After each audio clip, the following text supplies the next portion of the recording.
అందరికీ praise lord. అందరూ బాగున్నారా? మరి గతించిన కాలం అంతా దేవుడు కాచి కాపాడాడు. ఈరోజు మీ మధ్యకు నన్ను నడిపించిన దేవాది దేవునికి వందనాలు. చిన్న ప్రార్థన చేసుకుందామండి.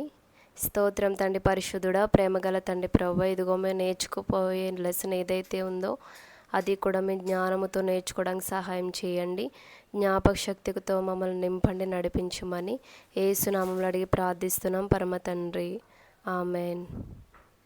అందరికీ ప్రైజ్ లార్డ్. అయితే ఈరోజు నేను చెప్పబోయే లెసన్ ఏంటి అంటే, ఈరోజు నాకు ఎగ్జామ్ ఉందండి. సో నేను ఆ టాపిక్ మీదే చెప్పాలని అనుకుంటున్నాను. మన బైబిల్లో చాలా ప్రవచన గ్రంథాలు, చాలా ప్రవక్తలు రాసిన ప్రవచనాలు ఉన్నాయి కదండి. వాటి గురించి మనం నేర్చుకుందాము. మొట్టమొదటిగా ప్రవచన గ్రంథాలు అంటే ఏమిటి, అసలు ఆ గ్రంథాల ద్వారా దేవుడు మనతో ఏం మాట్లాడుతున్నాడు, ఏ విధంగా ప్రవక్తలను దేవుడు ఎన్నుకుంటాడు, అవన్నీ నేర్చుకుందామండి. మొట్టమొదటిగా ప్రవచన గ్రంథాలు అంటే ఏంటి అంటే, ప్రవక్తల ద్వారా దేవుని సందేశాలు.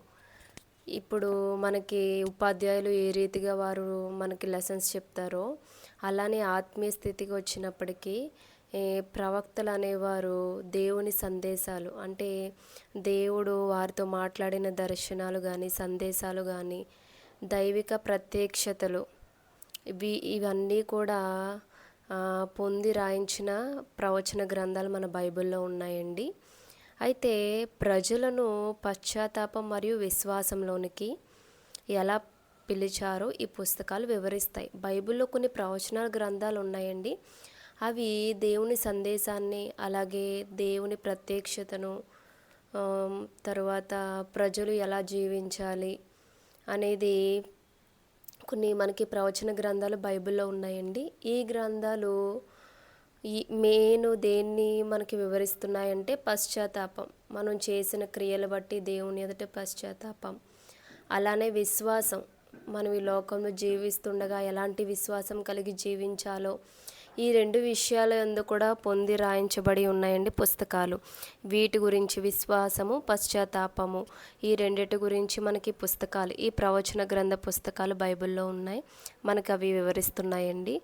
అయితే రకాలు, ప్రవచన గ్రంథాలు రెండు రకాలుగా ఉన్నాయండి. ఎన్నండి ప్రవచన గ్రంథాలు ఎన్నండి? రెండు రకాలు. ఫస్ట్ది పెద్ద ప్రవక్తలు, దీన్నే మేజర్ ప్రాఫిట్స్ అని కూడా పిలుస్తారు. మేజర్ ప్రాఫిట్స్ అంటే పెద్ద ప్రవక్తలు రాసిన గ్రంథాలండి. రెండవది చిన్న ప్రవక్తలు రాసిన గ్రంథాలు, దీన్నే మైనర్ ప్రాఫిట్స్ అంటారు. వీరు చిన్న ప్రవక్తల గ్రంథాలని బైబిల్లో పిలవడం జరిగిందండి. అయితే మేజర్, మైనర్ ఈ ప్రాఫిట్స్ని ఏ విధంగా బైబిల్ గ్రంథాలు డివైడ్ చేశారన్నది కూడా నేను మీకు చెప్తానండి. ఫస్ట్ది పెద్ద ప్రవక్తలు. అసలు పెద్ద ప్రవక్తలు ఎవరు, వారు రాసిన గ్రంథాలు ఏంటి, వాటిని ఏ విధంగా, ఎన్ని విధాలుగా డివైడ్ చేశారు. ఇప్పుడు పెద్ద ప్రవక్తలు చెప్తున్నానండి. యెషయా గ్రంథం, బైబిల్లో ఉన్న యెషయా గ్రంథం, ఇర్మియా, ఎస్కేల్, దానియేల్. ఎన్నండి మేజర్ ఎన్ని వచ్చినాయండి? 4. ఎస్కేల్, దానియేల్, ఇర్మియా, యెషయా, మొత్తం 4 గ్రంథాలు కలిపి ఇది మేజర్ ప్రాఫిట్స్. అంటే వీరు పెద్ద ప్రవక్తల పుస్తకాల్లోకి వచ్చారండి, ఈ 4 పుస్తకాలు. మైనర్ ప్రాఫిట్స్ వీళ్ళు ఎవరంటే హోషియా, యావేలు, ఆమోసు, ఒబేద్య, యోనా, నహూము, హబకూకు, జెఫన్యా, హగ్గాయి, జకరయ, మలాకి. మొత్తం 11 మంది అండి. ఎంతమంది? హోషియా, యావేలు, ఆమోసు, జెఫన్యా, జకరయ, నహూము, హబకూకు, యోనా,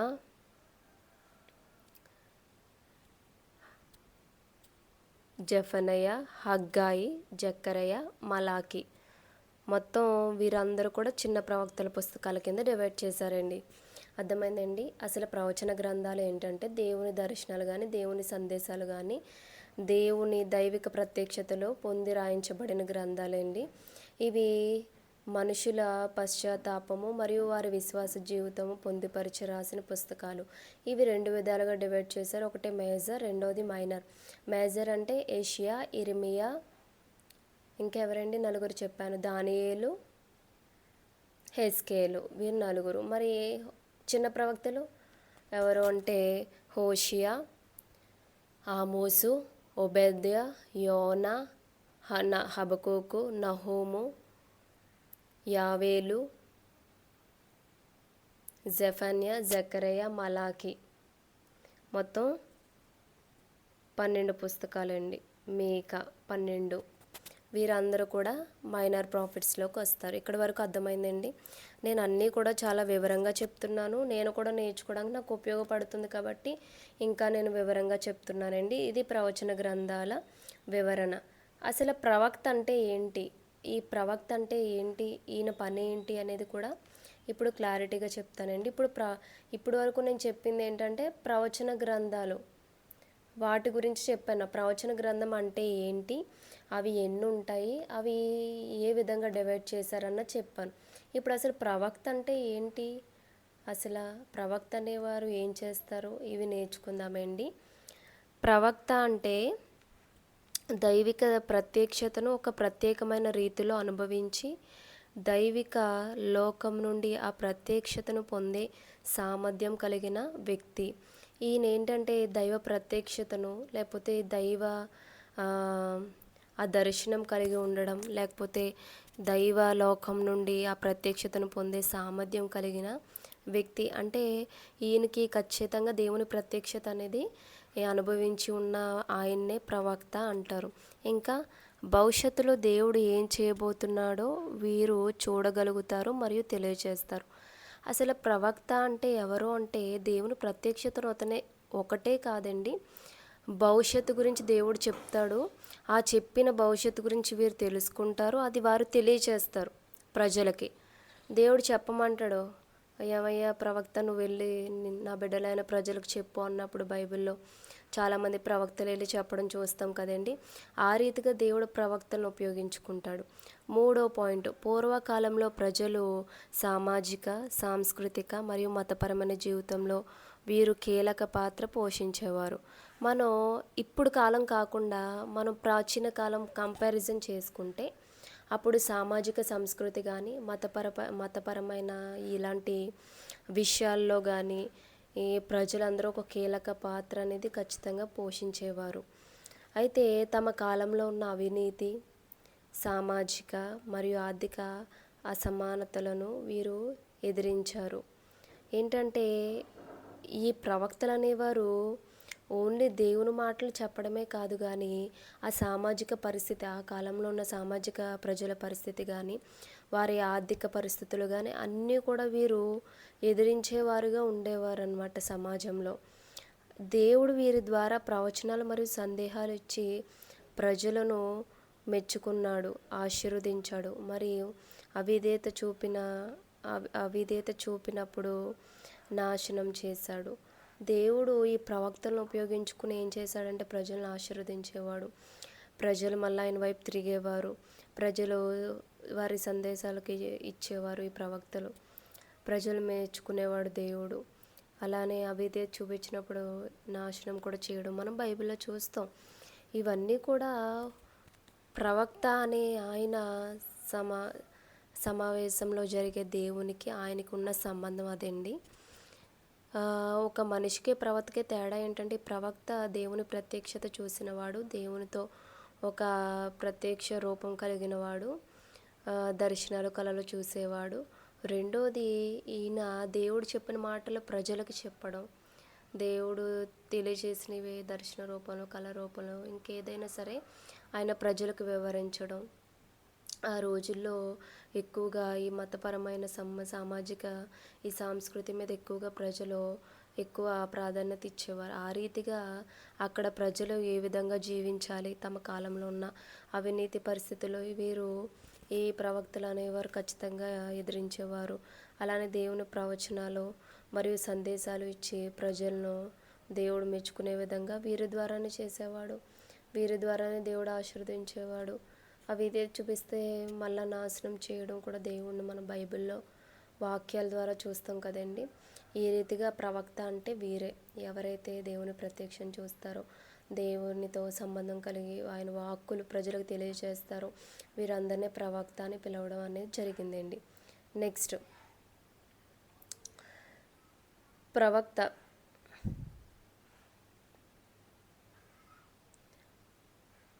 వాల్డర్ బ్రూగ్మ్యాన్ ఎవరండి? వాల్డర్ బ్రూగ్మ్యాన్ అనే ఆయన గారి వారి ప్రవక్త గురించి చెప్పారండి. ఏం చెప్పారంటే, మన చుట్టూ ఉన్న ఆధిపత్య సంస్కృతి భిన్నమైన స్పృహను మరియు దృక్పథాన్ని పెంపొందించడం, పోషించడం మరియు మేలుకొల్పడం అనేవి ప్రవక్తల పరిచర్యకు సంబంధించిన కార్యాలు. అయితే ఈయన ఏం చెప్పారంటే, ప్రవక్తలకు సంబంధించిన కొన్ని కార్యాలు ఉన్నాయి. అవి ఏంటంటే మేలుకొలపడం, పోషించడం, తర్వాత దృక్పథాన్ని పెంపొందించడం, సామాజిక సాంస్కృతి స్పృహను మరియు దృక్పథాన్ని పెంపొందించడం, ఇలాంటివన్నీ కూడా అప్పుడు ప్రవక్తలు చేసే కార్యములు అని ఈ వాల్డర్ బ్రూగ్మ్యాన్ అనే ఆయన చెప్పారండి. ద ప్రొఫెటిక్ ఇమాజినేషన్ అని మనం దీన్ని పిలుస్తాము. అయితే ఇది మన ఆధిపత్య సంస్కృతి దృక్పథం భిన్నమైనవన్నీ కూడా పెంపొందించడం, అలానే మేలుకొలపడం, పోషించడం ప్రజలను అనే ప్రవక్త పరిచర్యకు సంబంధించిన కార్యాలని ఈ వాల్డర్ బ్రూగ్మ్యాన్ అనే ఆయన చెప్పారండి. అయితే ఈ రీతిగా ఈయన చెప్పిన తర్వాత ప్రవక్త పదాల వివరణ, టర్మినాలజీ విధంగా ప్రాఫిట్ని ఏ విధంగా ఎలా వచ్చిందన్నది మనం తెలుసుకుందామండి. ఇప్పటివరకు అర్థమైందా? అసలు ప్రవచన గ్రంథాలు అంటే ఏంటి, అవి ఎన్ని విధాలుగా ఉన్నాయి, అవి ఏమిటి చెప్పాను. రెండోది ప్రవక్త అంటే ఏంటి, ప్రవక్త చేయాల్సిన పనులేంటి, ఈ వాల్డర్ బ్రూగ్మ్యాన్ అని ఆయన ఏం చెప్పాడు అనేది కూడా ఇప్పుడు దాకా వివరించానండి. నెక్స్ట్ టాపిక్ ఏంటంటే టర్మినాలజీ, లేకపోతే టర్మినాలజీ ప్రకారంగా ఈ ప్రొఫెట్ అంటే ప్రవక్తని ఉన్న మూలాల గురించి మనం తెలుసుకుందాము. ఈ ప్రవక్త అనే పదానికి బైబిల్లో ఉపయోగించిన వివిధ మూల పదాలు మరియు వాటి అర్థాలు. బైబిల్లో ఈ ప్రవక్త అనేది మూల పదాలు, వాటి అర్థాలు ఉన్నాయండి. అవి ఏంటో నేర్చుకుందాం. ఫస్ట్ నబియా, దీన్నే పిలవడం అంటారండి. నబియా అంటే పిలవడం. నెక్స్ట్ రెండోది గ్రీకు అనువాదమైన LXXలో దీనిని ప్రొఫిట్స్ అని, ఇంగ్లీష్లో ప్రొఫెట్ అని అనువదించారు. అయితే ఈ నబీ అనేది పిలవడం కదండి. అయితే ఈ గ్రీకు పదంలోకి వస్తే దీన్ని LXX అనే దాన్ని ప్రొఫిటిస్ అని చెప్పడం జరిగింది. దీన్నే ఇంగ్లీష్లో ప్రొఫెట్ అని అనువాదం చేశారండి. పాత నిబంధన గ్రంథంలో నబీ అంటే ఏంటండి చెప్పాను, పిలవడం. దీన్నే నబీ అని కూడా పిలుస్తారు. ఈ ఓల్డ్ టెస్టిమెంట్లో ఈ నబీ అనే పదము సుమారు 300 సార్లు, ఎన్నిసార్లు అండి, 300 సార్లు ఉపయోగించారనమాట. ఓల్డ్ టెస్టిమెంట్లో 300 టైమ్స్ ఈ నబీ అనే పదం పాత నిబంధనలో ఉపయోగించారు. తర్వాత రోయహ్ అంటే చూసేవాడు, దీన్ని దర్శి, సియర్ అని కూడా పిలుస్తారండి. ఇది సమూయేలు 9 గ్రంథంలో మనకి 9వ అధ్యాయము 9వ వచనంలో కనిపిస్తుంది. నెక్స్ట్ హోజేహ్ అంటే దర్శనము చూసేవాడు. ఇందాక చూసేవాడు, ఇప్పుడు దర్శనం చూసేవాడు. నెక్స్ట్ ఇష్ హా ఎలోహిం, ఇది దైవజనుడు, మ్యాన్ ఆఫ్ గాడ్ అని అర్థం అనమాట. ఇది మనకి మొదటి సమూయేలు 9వ అధ్యాయం 6వ వచనంలో కనిపిస్తుంది. అర్థమైందండి. నేను మీకు మళ్ళీ చెప్తున్నాను, ఈ ప్రవక్త అనే పద వివరణ లేకపోతే దీని మూలాలు టర్మినాలజీ ప్రకారంగా చెప్తున్నానండి. ఈ పదాలు ఈ నబీ అనే పదము పిలవడం అని పిలుస్తారు. దీన్నే గ్రీకు పదంలో LXX అని పిలవడంతో దీన్ని ప్రొఫిటిస్ అని అన్నారండి. ఇది ఇంగ్లీష్లో ప్రొఫెట్ కింద మారింది, అంటే ప్రవక్త కింద. అయితే ఓల్డ్ టెస్టిమెంట్లో మనం చూస్తే నిబి అనేది 300 సార్లు ఉపయోగించారండి, నిబి అనే పదాన్ని. అయితే కిందకు వస్తే రోయా అంటే చూసేవాడు, సీయర్. ఇది సమూయేలు గ్రంథంలో మనకు కనిపిస్తుంది, మొదటి సమూయేలు. నెక్స్ట్ సెకండ్ది హోజేహ్ అంటే దర్శనం చూసేవాడు. ఇది మొదటి సమూయేలు 2వ సమూయేలు 24వ అధ్యాయం 11వ వచనంలో. నెక్స్ట్ మూడోది రోయా, మూడోది ఇష్ హా ఎలోహిం. ఇస్ హా ఎలోహిం అంటే దైవజనుడు, మ్యాన్ ఆఫ్ గాడ్ అని ఇక్కడ మనకి సమూయేలు, మొదటి సమూయేలు 9వ అధ్యాయం 9వ వచనంలో కనిపిస్తుందండి. అర్థమైందండి. ఈ విధంగా ఈ కింది భాగాల్లో లోపాలున్న తెలుగు వాక్యం యొక్క సరైన అర్థం, ఒక సరైన అర్థం అనేది మనం చెప్తామండి. సి హాల్స్ బుల్క్ గారి అభిప్రాయ ప్రకారం సాహిత్య ప్రవచనాలు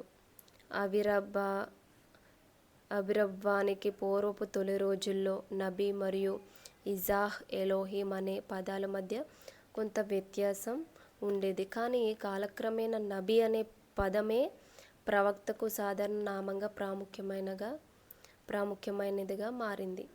అయితే ఇప్పుడు దాకా ఎన్నో లోపాలు ఉన్న తెలుగు వాక్యం యొక్క సరైన అర్థం ఏంటి అనేది ఏం చెప్పారండి. హెల్స్ బుల్క్ అనే గారు ఈయన ఏం చెప్పారంటే సాహిత్య ప్రక్రియలు, అలానే వారి అభిప్రాయంలో పూర్వపు తొలి రోజుల్లో ఈ నబీకి అండ్ ఇజా ఎలోహిం అనే పద్యానికి మధ్యత ఒక వ్యత్యాసం అనేది ఉండేది. ఆ కాలక్రమేణా ఈ నబీ అనే పదము ప్రవక్తకు సాధారణంగా నామకరంగా, ఒక ప్రాముఖ్యమైన నామకరంగా మారడం అనేది జరిగిందని ఈ సి హల్స్ బుల్క్ గారు చెప్పడం జరిగిందండి.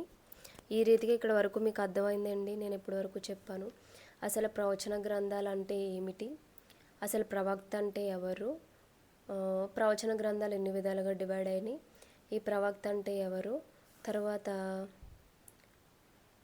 ఈ వార్డర్ బ్రూగ్మ్యాన్ గారు ఏం చెప్పారు అది కూడా తెలుసుకున్నాం కదండి. నెక్స్ట్ ప్రవక్త పద వివరణ లేకపోతే టెర్మినాలజికల్గా ఈ నబీ, రోయా, హోజే, ఇజా ఎలోహిం ఇవన్నీ కూడా మనం చూసాం కదండి. ఈ రీతిగా ఈ సి హాల్స్ బుల్క్ గారు కూడా చెప్పింది మనం, ఆయన లిటరరీ సాంస్కృతి సాహిత్య ప్రవచనాలు మరియు ఇవన్నీ కూడా తొలి రోజులు నబీ అనే పదము ఎక్కువగా ఎలోహిం, ఇజా ఎలోహిం ఈ రెండిటికి కూడా ఒక కొత్త వ్యత్యాసం అనేది ఉండేది. కాలక్రమేణా నబీ అనేది ఎక్కువగా నామకరణంగా ప్రవక్తగా మారడం అనేది జరిగింది. ఇక్కడ వరకు అర్థమైంది కదండి. నెక్స్ట్ నేను ఇప్పుడు చెప్పబోయేది ఏంటంటే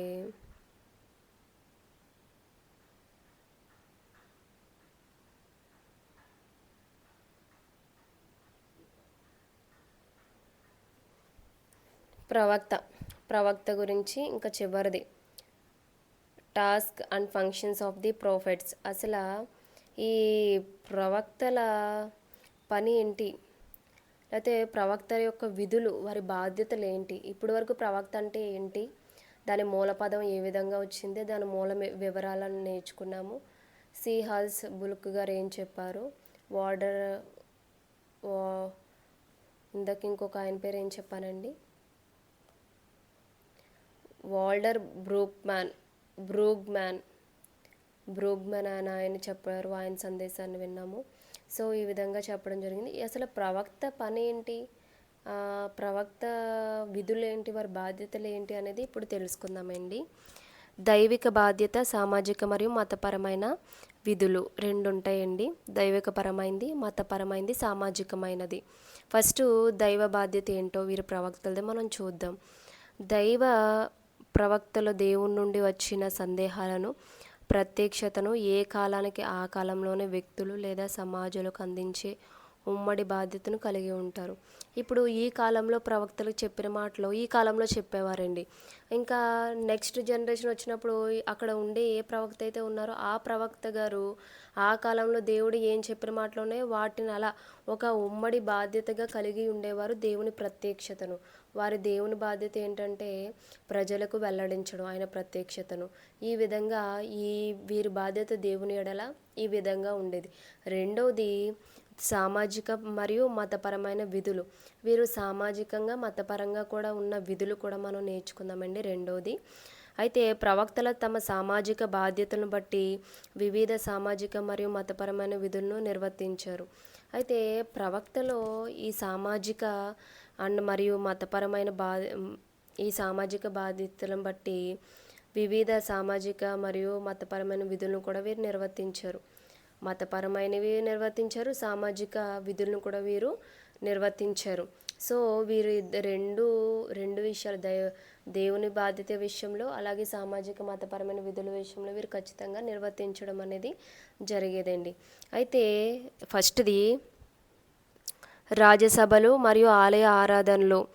అయితే royal court and temple worship. వీరు ముఖ్యంగా వీరి ఫంక్షన్స్ ఏంటి అంటే, వీరి విధులు కానీ వీరి విధులు ఏమిటంటే, ప్రవక్తలు తరచుగా రాజ్యసభలో మరియు ఆలయాల్లో తమ పరిచర్యను జరిగించేవారు. ఈ ప్రవక్తలు ఎక్కడ జరిగించేవారండి? రాజ్యసభ మరియు దేవాలయం. రాజ్యసభ అంటే రాజులు ఉండే సభలు అండి. దేవాలయం అంటే దేవుని మందిరంలో. ఈ రెండిట్లో ఎక్కువగా వీరు వారి పరిచర్యను కొనసాగిస్తూ ఉండేవారు. అయితే తమ పరిచర్యను జరిగించేవారు. వారు రాజులకు, యాజకులకు దేవుని చిత్తాన్ని తెలియజేస్తూ సమాజంలో మతపరమైన ఆచారాలు దారి తప్పకుండా మరియు నైతిక విలువలు లోపించకుండా హెచ్చరించేవారు. వీరు దేవుని చిత్తాన్ని రాజులకి, ఆ యాజకులకి మాత్రమే తెలియచేయడం కాదండి ప్రవక్తల పని. వారు సామాజికంగా కూడా నైతిక విలువల విషయంలో కూడా వీరు ఎక్కువగా వీరు పనిచేయడం, లోపించకుండా వీరు హెచ్చరించడం అనేది సమాజంలో మతపరమైన ఆచారాలు ఏంటి, ఇంకా అన్ని విషయాలు, నైతిక విలువల విషయంలో ఏంటి, అన్నీ కూడా వీరు మంచిగా జరిగించేవారండి. అన్నీ కూడా ఏ విలువలు లోపించకుండా. అయితే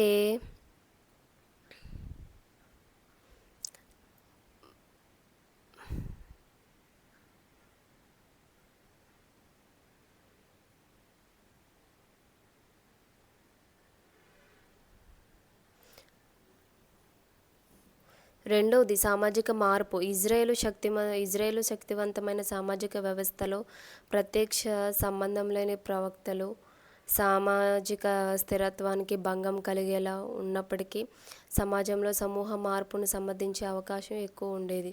ఈ ప్రవక్తలో ఓన్లీ రాజులకి, యాజకులకి చెప్పడమే కాదండి, సామాజిక మార్పును కూడా వీరు తీసుకొచ్చేవారు. అది ఏ విధంగా అంటే, అక్కడ ప్రవక్తలో ఇజ్రాయేలు వ్యవస్థానంలో ప్రత్యక్ష సంబంధం లేని ప్రవక్తలైనా సరే సామాజిక వ్యవస్థను, అలానే వారికి ఎవరికి కూడా భంగం లేకుండా సమాజంలో సమూల మార్పును సమర్థించే అవకాశం కూడా వీరికి ఎక్కువగా ప్రవక్తల ఆనాటి కాలంలో ఉండేదండి. అయితే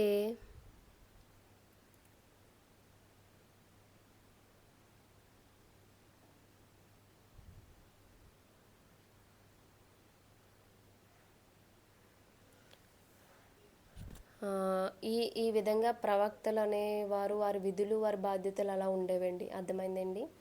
ఏం చెప్పానండి ఇప్పుడు వరకు నేను? ఇప్పుడు విధులు బాధ్యతలు, ప్రవక్తల విధులు బాధ్యతలు ఏంటి? విధులు బాధ్యతలు అంటే దైవ బాధ్యత, తర్వాత సామాజిక మతపరమైన బాధ్యత కలిగి ఉండేవారు. దేవుని బాధ్యత అంటే దేవుని ప్రత్యక్షతను ప్రజలకు వివరించడం. అలానే మరి సామాజిక మతపరమైనవి అంటే సామాజికంగా వారు ప్రతి కార్యమును అండ్ మతపరమైన ప్రతి విధులను కూడా వీరు నిర్వర్తించేవారండి. ఇప్పుడు రాజ్యసభ మరియు దేవాలయాల్లో వీరు ఎక్కువగా పనిచేస్తూ నిర్వర్తిస్తూ ఉండేవారు. అంటే రాజులకు, యాజకులకు దేవుని సువార్తను చెప్పడం, అలానే వారిని దేవుని మాటలు బోధించడం, మతపరమైన ఆచారాలు, నైతిక విలువలు కానీ మతపరమైన విషయంలో కానీ ఏవి లోపం లేకుండా వీరు అందరినీ కూడా హెచ్చరిస్తూ నిర్వర్తించేవారండి. ఇది రాజ్యసభ. నెక్స్ట్ సామాజిక మార్పు అనేది, వీరు సామాజికంగా ప్రజలకు అక్కడ ఇజ్రాయేలు శక్తివంతమైన వారి సంబంధం లేని ప్రవక్తలు కానీ సామాజిక స్థిరత్వం భంగం కలిగేలా ఉన్నప్పటికీ కూడా సమాజంలో సమూహ మార్పును వీరు సమర్థించే అవకాశం ఎక్కువగా ఉండేదండి. ఈ విధంగా వారి పనులు, లేకపోతే వారి విధులు, ప్రవక్తల విధులు, నియమాలు ఇలా ఉండేవండి. అర్థమైందండి? నెక్స్ట్ ఇక్కడ దాకా మీకు అర్థమైందండి. ఫస్ట్ ఏం చెప్పానండి, అసలు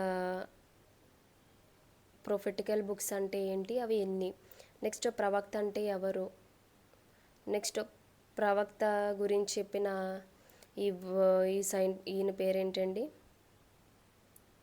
వాల్టర్ బ్రూగ్మ్యాన్. ఈయన చెప్పిన విషయం మనం నేర్చుకున్నాం. నెక్స్ట్ ప్రవక్త. అంటే ఈ ప్రవక్తని టర్మినాలజికల్గా ఏ విధంగా దీన్ని ఇది చేశారు అనేది నేర్చుకున్నాం, విడదీశారు అని. తర్వాత దీని విధులు, ప్రవక్త విధులు, ప్రవక్త నేమ్ ఎలా టర్మినాలజికల్గా డివైడ్ అయ్యింది అది నేర్చుకున్న తర్వాత ఈ ప్రవక్త విధులు, బాధ్యతలు నేర్చుకున్నాం. ఇప్పుడు ప్రొఫెన్సీ, అసలు ప్రవచనం అంటే ఏంటి. ఇప్పటి వరకు ప్రవక్త పుస్తకాలు, ప్రవక్త అంటే ఎవరు, ఆయన బాధ్యతలు ఏంటి, ఇంకా ఇద్దరు సైంటిస్టులు చెప్పినవి, వాల్టర్ బ్రూగ్మ్యాన్ గారు చెప్పింది, సి హల్సెల్ బుల్క్ గారు చెప్పింది మనం నేర్చుకున్నాం కదండి. ఇప్పుడు ప్రొఫెన్సీ, ప్రవచనం గురించి మనము నేర్చుకుందాం. ఫస్ట్ ప్రవచనం, అసలు ప్రొఫెన్సీ అంటే ఏంటి నేర్చుకుందామండి. ప్రవచనం అనే పదానికి భవిష్యత్తులో ఏం జరుగుతుందో చెప్పే శక్తి లేదా దేవుని సందేశాన్ని ప్రకటించడం అని అర్థం. ప్రొఫెన్సీ, ప్రవచనం అనే దేవుని సందేశాన్ని చెప్పడం, లేకపోతే అది ఒక శక్తి అని దాని అర్థమండి. భవిష్యత్తులో ఏం జరగబోతుందో, ప్రవచనం అనేది ఇప్పుడు ప్రవచనాలు కాదండి, జరగబోయే ప్రవచనాలు ఏవైతే ఉన్నాయో వాటి గురించి చెప్పే వాటినే ప్రవచనం అంటారు. ఇప్పుడు మీరు చాలా వినే ఉండుంటారు కదండి, దేవుని ప్రవచనాలు బైబిల్లో మెస్సయ్య గురించి చెప్పడం, యెషయా గ్రంథంలో మనం చూస్తాం. ఇవన్నీ కూడా ప్రవచనాలు అనమాట. అంటే జరగబోయే దాని గురించి ముందుగానే చెప్పడం, ఆ చెప్పిన దాన్ని ఏమంటారు, శక్తి లేకపోతే దేవుని సందేశాన్ని అందించడం అని పిలుస్తారు. అంటే ప్రవచనం అంటే అది అర్థం. అయితే ఈ బైబిల్ సందర్భంగా బైబిల్ ప్రకారం దేవుని బోర లేకపోతే దేవుని మాట అని అర్థమండి ప్రవచనం అనేది. బైబిల్ ప్రకారం దేవుడు భవిష్యత్తులో ఏం చేయబోతున్నాడు, ప్రవక్తలు ముందుగానే చూడగలుగుతున్నారని సాధారణంగా భావిస్తారు. బైబిల్ సందర్భంలో మనం చూస్తే ఈ ప్రవచనాలు అనేవి ఎక్కువగా దేవుని ప్రవక్తలు వారు ముందుగా జరగబోయే సంఘటనలు చూస్తారని మనం నమ్ముతామండి బైబిల్ ప్రకారంగా. అయితే ప్రవచన విభజన అనేది పాత నిబంధనలో ప్రవచనాలు 3 ప్రధాన వర్గాలుగా విభజించారండి. అర్థమైందండి. ప్రవచనాలనే 3 ప్రధాన విధాలుగా, పాత నిబంధన అండి. బైబిల్లో మనకి 2 నిబంధనలు ఉన్నాయి, పాత నిబంధన, కొత్త నిబంధన. ఇప్పుడు నేను ప్రవచనాలు అంటే పాత నిబంధనకు సంబంధించింది మాట్లాడుతున్నానండి. ఈ పాత నిబంధనలో ఉన్న ఈ ప్రవచనాలు ఏవైతే ఉన్నాయో అవి ఎక్కువగా 3 విధాలుగా వీటిని డివైడ్ చేయడం అనేది జరిగింది. అర్థమైందండి. ప్రవచనం అంటే ఏంటంటే దేవుడి సందేశాన్ని చెప్పడం, లేకపోతే జరగబోయే వాటి గురించి ముందుగా దేవుడి సందేశాన్ని లేకపోతే ఆయన శక్తిని ప్రభావితం చేయడం. అయితే ఇవి ఎక్కువగా ప్రవక్తలు బైబిల్ ప్రకారంగా ప్రవచనాలు ఈ ప్రవక్తలు చెప్పడం అనేది మనం చూస్తామండి సాధారణంగా. అయితే ఈ ప్రవచనాలు అనేది విభజన చేశారు. ఎన్ని విధాలుగానండి, 3 వర్గాలుగా విభజన చేశారు ఈ ప్రవచనాలను. అవి ఏంటి అంటే ఇజ్రాయేలు అంతర్గత భవిష్యత్తు కొరకు సంబంధించిన ప్రవచనాలు, అంటే ఇజ్రాయేల్కి కొన్ని ప్రవచనాలు అని ఉంటాయి కదండి, అవి. మెస్సయ్య లేదా క్రీస్తు గురించిన ప్రవచనాలు. మూడోది అంత్యకాల ప్రవచనాలు. అర్థమైందండి. ఈ 3 విధాలుగా ఈ ప్రవచనాలు అనేది వర్గాలుగా డివైడ్ చేశారండి. ఇజ్రాయేల్ వర్గం ఒకటి, యేసుక్రీస్తు వర్గం ఒకటి, అంత్యకాల ఈ ప్రవచనాలు ఒకటి చూసాం. ఇప్పుడు ఫస్ట్ ఇజ్రాయేలు అంతర్గత భవిష్యత్తుకు సంబంధించిన ఈ ప్రవచనాలు మనం చూద్దామండి. ఇవి ప్రజల అవిశ్వాసం మరియు అక్రమాలపై దేవుని తీర్పును ప్రకటిస్తాయి. ఈ ఇజ్రాయేల్కు ఉన్న ప్రవచనాలు ఏంటంటే వారి తీర్పు, వారి భవిష్యత్తులో అవిశ్వాసం, వారి అక్రమాలపై దేవుని తీర్పు ప్రకటిస్తాయని, అదే సమయంలో శోధన అంటే శిక్ష అనంతరం దేవుడు వారిని మళ్ళా తిరిగి పునరుద్ధరిస్తాడని వాగ్దానం చేసే వాటిని ఇవి ఇజ్రాయేల్కు అంతర్గత భవిష్యత్తుకి సంబంధించిన ప్రవచనాలని పిలుస్తారంట. అంటే వీరు అవిశ్వాసానికి కానీ వీరు అక్రమానికి కానీ తీర్పు దేవుడు తీరుస్తాడని, మళ్ళీ తిరిగి వారిని పునరుద్ధరిస్తాడని ఈ ప్రవచనాలు అనేవి వీరికి ఇవి చెందుతాయండి, వాగ్దానం చేస్తే. అయితే ఈ రెండోది మెస్సయ్య లేదా క్రీస్తు కొరకు ఉన్న ప్రవచనాలు. ఇదేంటంటే రాబోయే యేసుక్రీస్తు జననం, ఆయన బోధనలో, ఆయన పరిచర్య, ఆయన సేవ, అలానే ఉదాహరణ మీకా గ్రంథంలో, ప్రవక్త గ్రంథంలో 5వ అధ్యాయం 2వ వచనంలో మెస్సే భవిష్యత్తు బెత్లెహేంలో జన్మిస్తాడనే ప్రవచనం ఉంది కదండి. ఆ ప్రవచనం, అలాగే క్రీస్తు యొక్క రక్షణకరమైన జీవితం మరియు కార్యాల గురించి మనకి యెషయా ప్రవక్త ఒక అద్భుతమైన సారాంశాన్ని మనకి ఇక్కడ బైబిల్లో కనిపిస్తుందండి. యెషయా 53వ అధ్యాయం వంటిది. దాంట్లో మనకు ఒక చక్కటి సారాంశం యేసుక్రీస్తు జననం గురించి, ఆయన పుట్టుక గురించి మనకి యెషయా గారు చాలా చక్కటి ఆయన గ్రంథంలో రాయడం అనేది జరుగుతుంది కదండి. ఈ రీతిగా ఆయన జరిగించడం అనేది చేశారు. మూడోది అంత్యకాల ప్రవచనాలు. ఇప్పుడు ఇది మూడు నేర్చుకున్నాం, 2 నేర్చుకున్నాం. ఒకటి ఇజ్రాయేలుకు అంతర్గత ప్రవచనాలండి, భవిష్యత్తు కొరకు. వారి అక్రమాలు, వారి విశ్వాసాలు దేవుడు తీర్పు తీరుస్తాడని, తర్వాత మళ్ళా తిరిగి వారిని ఆ శిక్ష తర్వాత వారిని పునరుద్ధరిస్తాడని, అలాగే యేసుక్రీస్తుగా జననం, మెస్సీయ ఆయన కొరకు ప్రవచనాలు. ఇది అంత్యకాల ప్రవచనం. అంటే భూమిపైన దేవుని రాజ్యం స్థాపించబడే అంత్య దినాలకు ఇవి సంబంధించిన ప్రవచనాల కింద డివైడ్ చేశారండి. అంటే దేవుడు రాబోతున్నాడు, మళ్ళీ కొత్త భూమిని చేస్తున్నాడు, ఆ తర్వాత ఇవన్నిటికీ సంబంధించి యుగాంతానికి సంబంధించినవన్నీ కూడా ఈ అంత్యకాల ప్రవచనాల్లో మనకు కనిపిస్తుందండి. ఈ 3 రకాలుగా ప్రవచనాల్లో డివైడ్ చేయడం అనేది జరిగింది. అర్థమైందండి. నేను ఇప్పటివరకు చెప్పింది ప్రవచనం గురించి చెప్పాను. నెక్స్ట్ ప్రవక్తలు మరియు ఆరాధన వ్యవస్థ.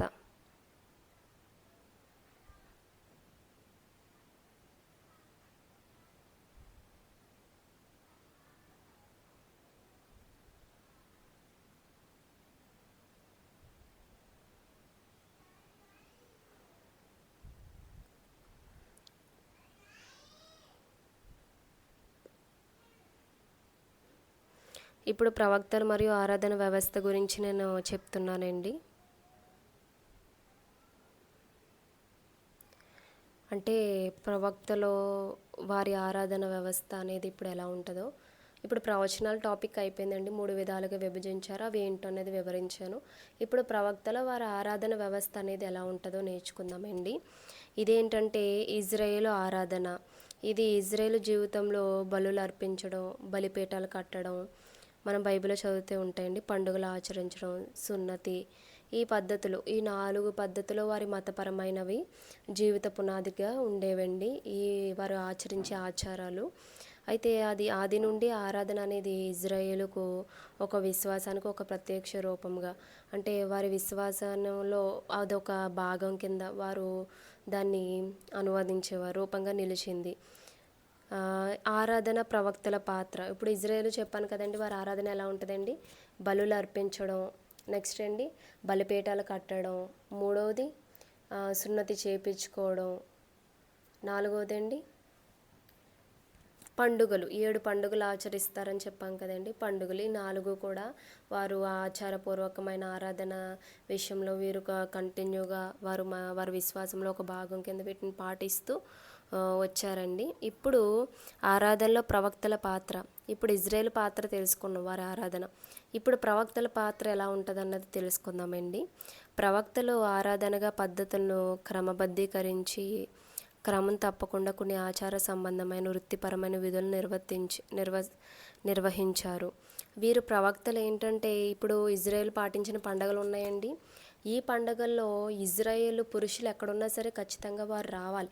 ఇలాంటి నిర్వర్తించేవన్నీ కూడా ప్రవక్తలే చెప్తారండి. ప్రవక్తలు ఎలా నిర్వర్తించాలి, ఏ పనులు ఎలా చేయాలి, ఆరాధన ఎలా చేయాలి, క్రమం తప్పకుండా క్రమబద్ధీకరంగా ఎలా ఉండాలి అనేది చెప్పేవారే ఈ ప్రవక్త పాత్ర అండి. తర్వాత ఆచార సంబంధమైన విషయాలు, వృత్తిపరమైన సంబంధమైన విషయాలు అన్నీ కూడా ఈయన వివరిస్తారండి, నిర్వహిస్తారు. అలానే ప్రవక్తల ఆరాధన యొక్క కర్మకాండాలు మరియు వాటి అంతరార్థం బాగా తెలుసు. ప్రవక్తల ఆరాధన యొక్క కర్మకాండాలు, అలానే అంతరార్థ బాగా తెలిసిన పాత్ర కింద వీరు ఉపయోగపడడం అనేది జరుగుతుందండి. ఈ విధంగా ప్రవక్తల పాత్ర అనేది ఆరాధనలో ఈ విధంగా ఉంటుందండి.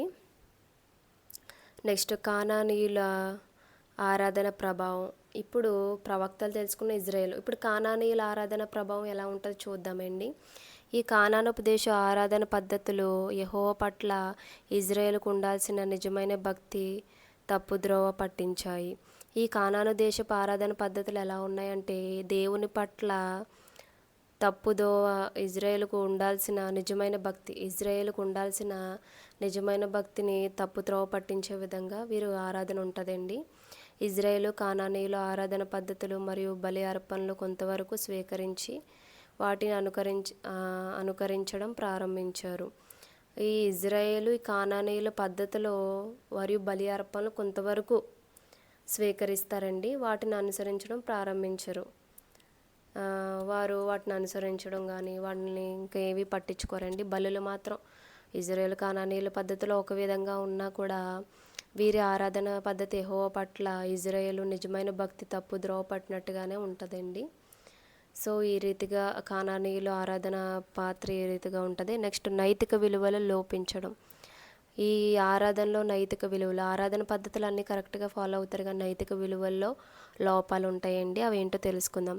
కానానీయుల ఆరాధనలోని లోపాలు ఇజ్రాయేలు ఆరాధనను కూడా కలుషితం చేశాయి.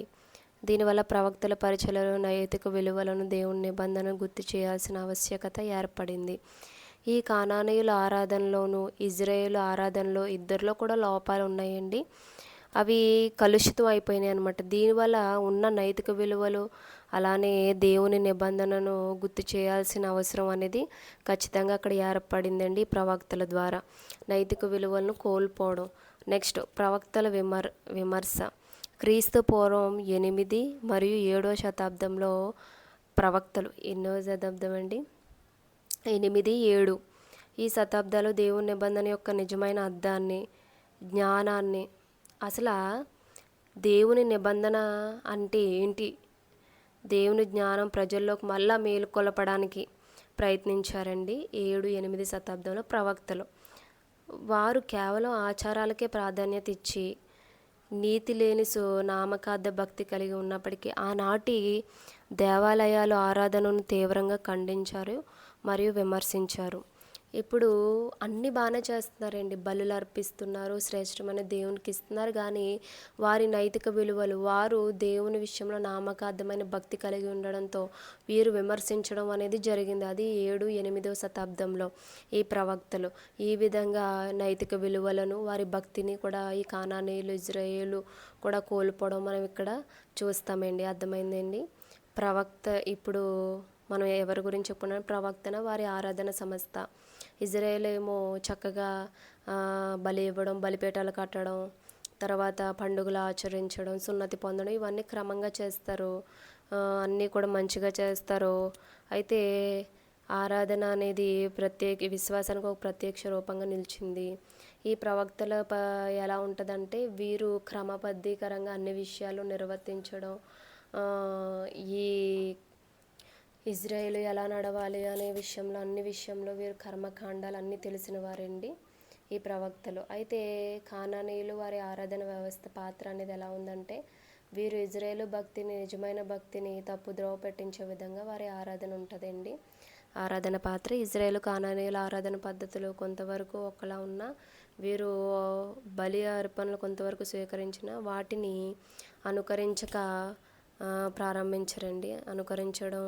ప్రారంభించరు.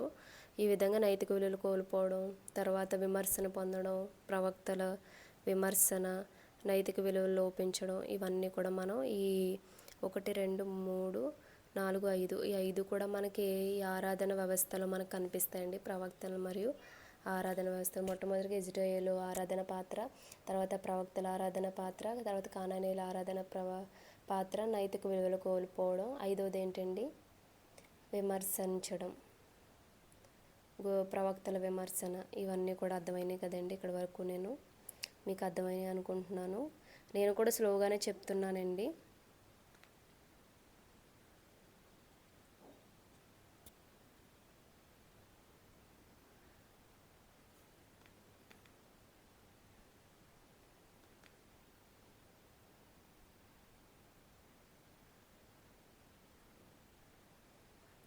ఇప్పుడు ప్రాచీన ఇజ్రాయేల్లో ప్రవచన ఆవిర్భావం అంటే ప్రాచీన కాలంలో ఇజ్రాయేలు ఎలా ప్రవచనాలు ఆవిర్భావం అయినాయి అనేవి నేర్చుకుందామండి.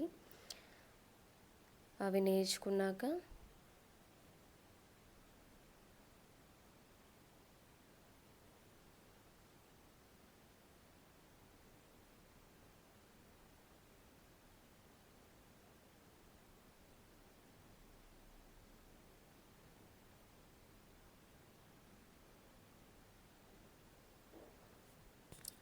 ప్రాచీన ఇజ్రాయేల్ ఆవిర్భావం గురించి నేర్చుకుందాం. ప్రవచన ఆవిర్భావం గురించి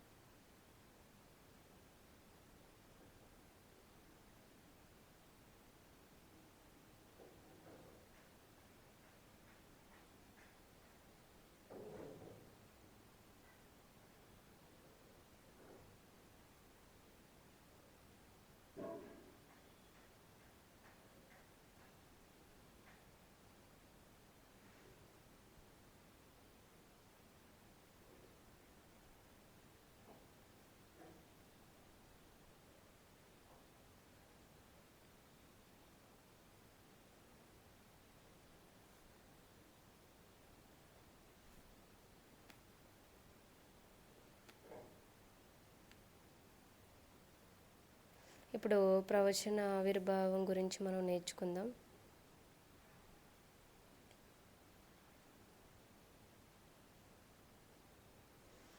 నేర్చుకుందామండి.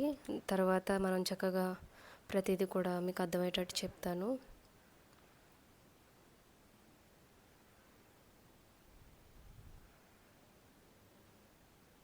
అయితే ఈ ప్రాచీన ఇజ్రాయెల్లో ప్రవచన ఆవిర్భావం అనేది పాతకాలపు నమ్మకాలండి.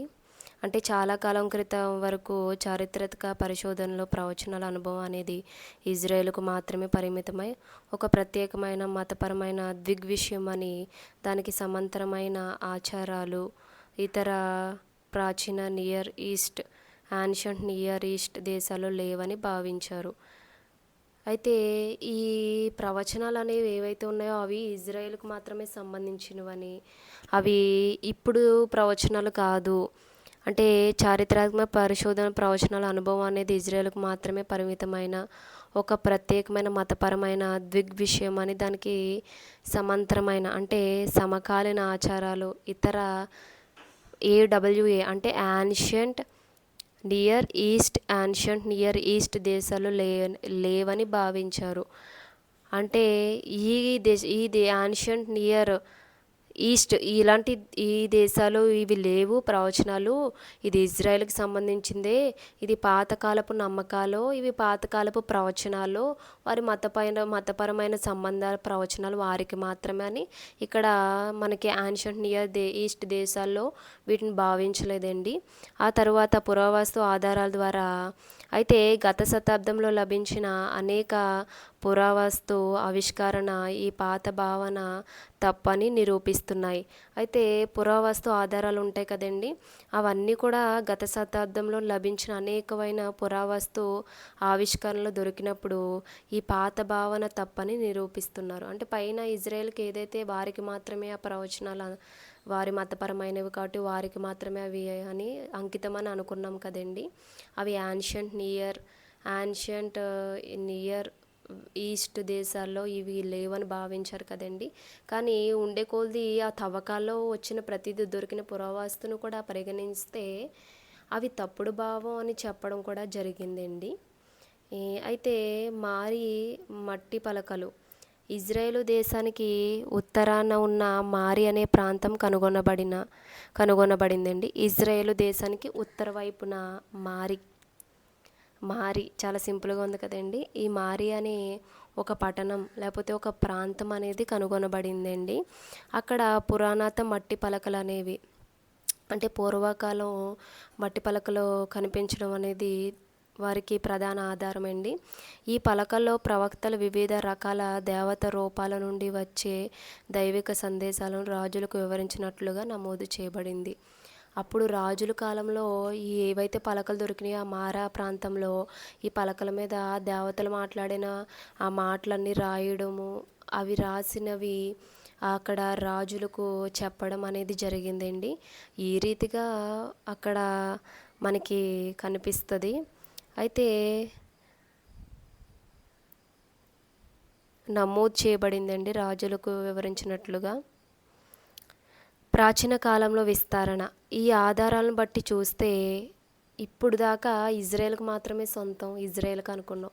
కానీ అవి పురావస్తు దొరకడం, అది మారా ప్రాంతంలో దొరకడం, అది దొరకడమే కాదు, దాన్ని మళ్ళా వాటిని చూసి దాన్ని పరిగణించినప్పుడు అవి పలకల మీద కనిపించడం, ఆ పలకల మీద దేవతలు మాట్లాడిన మాటలు, ఆ కాలంలో ప్రజలు రాజులకి చెప్పడానికి రాయడం అనేవన్నీ చూశాక ఇప్పుడు ప్రాచీన కాలంలో విస్తరణ. ఈ ఆధారాలను బట్టి చూస్తే ఇజ్రాయెల్ కంటే ముందే క్రీస్తు పూర్వం నాటి ప్రాచీన నియర్ ఈస్ట్లోని, అంటే ప్రాచీన నియర్ ఈస్ట్ అంటే ఏడబ్ల్యూఏ నియర్ ఈస్ట్లోని పొరుగు దేశాల్లో కూడా ప్రవచనాత్మక కార్యకలాపాలు ఉనికిలో ఉండేవని స్పష్టమవుతుంది. ఇప్పుడు మన ఇజ్రాయేల్లోనే ఇవి ఉన్నాయి, ఇజ్రాయెల్ దేశంలోనే ఈ ఆధారాలు ఉన్నాయని అనుకున్నాం. కానివ్వండి, మనం ఈ ప్రాచీన కాలంలో మనం చూసినట్లయితే ఈ ఆధారాలు బట్టి మనకి నియర్ ఈస్ట్లోని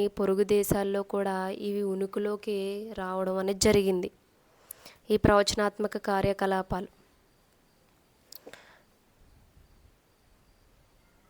నిరూపితమైన సంబంధం ఎలా నిరూపించారు అంటే ఈ క్రమబద్ధమైన పరిశోధన ద్వారా ఇజ్రాయేల్ యొక్క ఓల్డ్ టెస్టిమెంట్ అంటే పాత నిబంధన ప్రవచన వ్యవస్థకు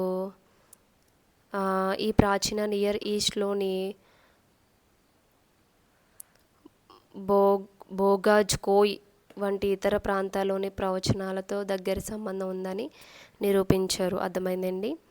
ఈ క్రమబద్ధమైన పరిశోధన ద్వారా ఇజ్రాయేలు యొక్క ఓల్డ్ టెస్టిమెంట్ అంటే ఇజ్రాయేలుకున్న పాత నిబంధన మరియు ఈ ప్రవచన వ్యవస్థకు ఈ ప్రాచీన నియర్ ఈస్ట్లోని బోగాజ్ కోయ్ అనే వంటి ఇతర ప్రాంతాల్లో దొరికినవన్నిటి దగ్గర సంబంధం ఉందని నిరూపించారండి. అర్థమైందండి ఇప్పటి వరకు నేను చెప్పింది. అసలు ప్రాచీన ఇజ్రాయెల్లో ఈ ప్రవచన ఆవిర్భావం ఎలా వచ్చింది, ఎలా వచ్చిన ఈ ప్రవచనం అని చూస్తే మొట్టమొదటిగా ఇజ్రాయెల్ దేశంలో ఈ మతపరమైనవి వారికి మాత్రమే సొంతము, వారు గ్రంథాలు వారికే, ఈ ప్రవచనాలు వారికి మాత్రమే అని కొట్టిపడేశారండి, వారికి మాత్రమే అంకితమని. తర్వాత పురావస్తు చూస్తే ఇవి కనుగొనడంతో అంటే యాన్షియంట్ నియర్ ఈస్ట్ దేశాల్లో కూడా ఇవి లేవని భావించడంతో వారికి మాత్రమే సొంతం అని మనం అనుకున్నాం. కానీ ఉండే కొలది గత శతాబ్దంలో లభించిన పురావస్తు ఆవిరణలు మనం చూసినట్లయితే ఈ భావం తప్పని చెప్పారండి. మారా వంటి ప్రాంతంలో ఇవి కనిపించినాయి. ఏవి ఈ ప్రవచన పురాణాత సంబంధించినవన్నీ దొరకడంతో దాన్ని మళ్ళా తిరిగి దాన్ని అక్కడ పలకలని మట్టి పలకలో కనిపిస్తే అక్కడ రాజుకు మతపరమైన పనులు చెప్పడం, మతపరమైన విషయాలు పలకల మీద రాసి దేవతల గురించి చెప్పడం, ఇవంటి కూడా అక్కడ మారా అనే చోట్ల దొరికినాయండి. ఇవి దొరికిన తర్వాత వీటిని మళ్ళా ప్రాచీన కాలంలో విస్తరణ చేసినప్పుడు ఆ కాలం బట్టి ఆ వివరణలు బట్టి మనం చూస్తే ఇవి ఓల్డ్ టెస్టిమెంట్ అంటే పాత నిబంధన మరియు ప్రవచనాత్మకమైనవి ఈ ప్రాచీన నియర్ ఈస్ట్ దేశాల్లోని బాగోయోక్ అనే కోయాక్ అనే ఈ ప్రదేశ ప్రాంతంలో దొరికినవన్నీ కూడా ఇంచుమించు సంబంధం ఉందని ఇక్కడ జరిగితే స్పష్టమైందండి, నిరూపితమైన సంబంధం ఇది. అయితే ఈ ఆధార బట్టి ఇజ్రాయెల్ కంటే ముందుగానే, అంటే ఇజ్రాయెల్ కాదు అంతకంటే ముందుగానే పురావస్తు అనేది ఉంది.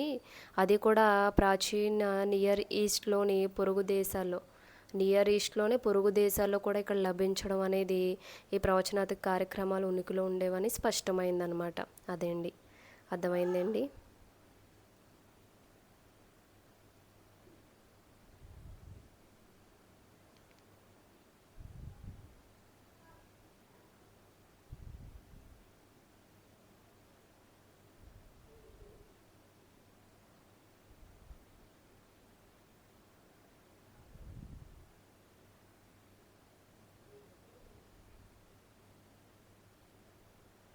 కొన్ని పరిశోధనల ప్రకారంగా ఈజిప్ట్లో ఉన్నవి, అలానే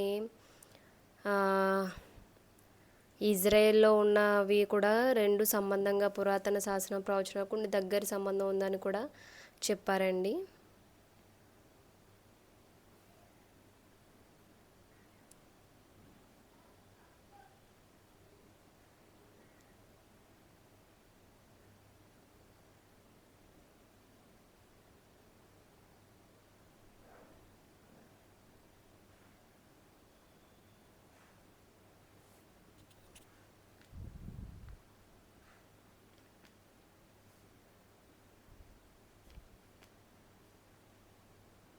అర్థమైందండి. ప్రవచన అంటే పూర్వకాలం ఈ ప్రవచన ఆవిర్భావం అనేది ఏ విధంగా వచ్చింది అనేది తెలుసుకున్నాము. నెక్స్ట్ అందులోనే ఇజ్రాయెల్ వెలుపల ప్రవచనాలు, అలానే బైబిల్ ఆధారాలు మనం నేర్చుకుందామండి.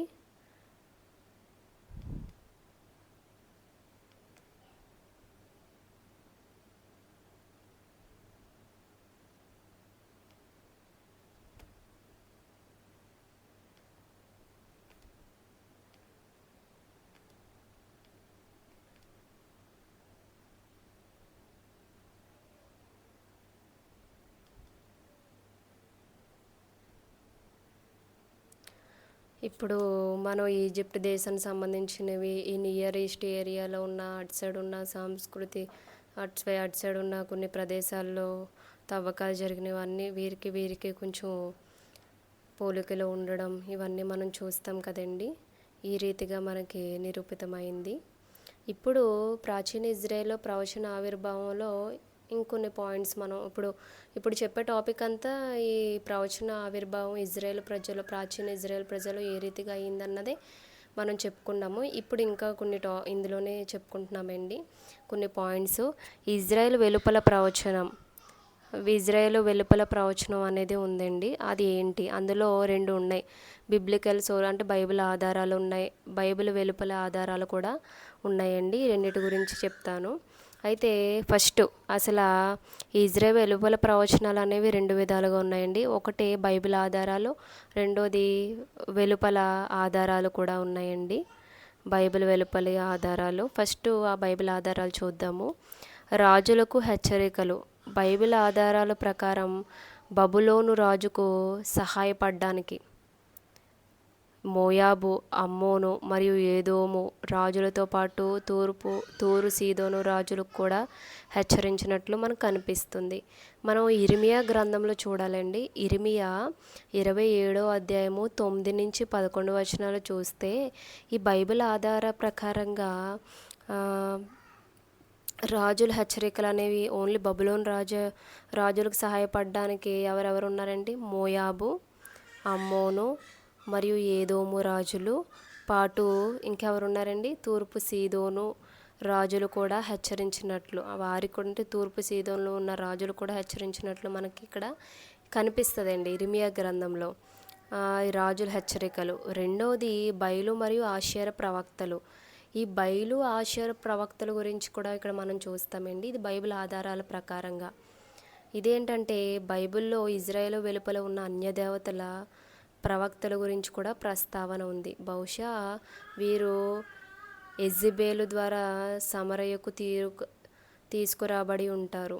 అయితే బయలు మరియు ఆషేరు ప్రవక్తలు కూడా అప్పట్లో ప్రాచీన ఇజ్రాయెల్లో ఉన్నారండి. వీరేంటంటే ఇజ్రాయెల్ వెలుపల ఉన్న ఇజ్రాయెల్ వెలుపల ఉండేవారండి అన్యదేవతల ప్రవక్తలు. వీరి గురించి కూడా ప్రస్తావన ఉంది. బహుశా వీరు ఎజెబెలు ద్వారా వచ్చి ఉండుంటారు, లేకపోతే వీరు సమరయకు రాబడి ఉండుంటారు అనేది ఇక్కడ చరిత్ర ఆధారంగా చెప్తున్నామండి.